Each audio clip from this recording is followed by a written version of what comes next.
Merhabalar, ben Mustafa Eymen Dağış, 9. sınıf öğrencisiyim. Takımımız Luminatek'in kaptanıyım. Bu takımdaki görevlerim devre ve yazılım.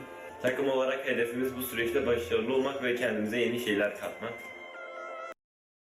Böyle bir durumda öncelikle takım içi sakinliği korumak gerekir ve takım içi kargaşalardan uzak durmak gerekir. Örnek verilirse, proje esnasında bir arkadaşımız tarafından önemli bir parçası kırıldı. Bu arkadaşımıza bunun büyük bir sorun olmadığını söyleyerek takım içi motivasyonu hem arttırmış oluruz hem de takım içi bireylerin projeye daha çok odaklanmasını sağlarız. Bu durumda takım içi sakinliği koruyarak ve takım içi kargaşalardan uzak durarak projenin kırılan kısmını bize verilen süre içerisinde tamamlamaya çalışırız. Eğer kırılan kısmı tamamlayamazsak bile projeyi en iyi şekline getirerek takım içi kargaşalardan uzak durarak takımın kopmamasını sağlamış oluruz.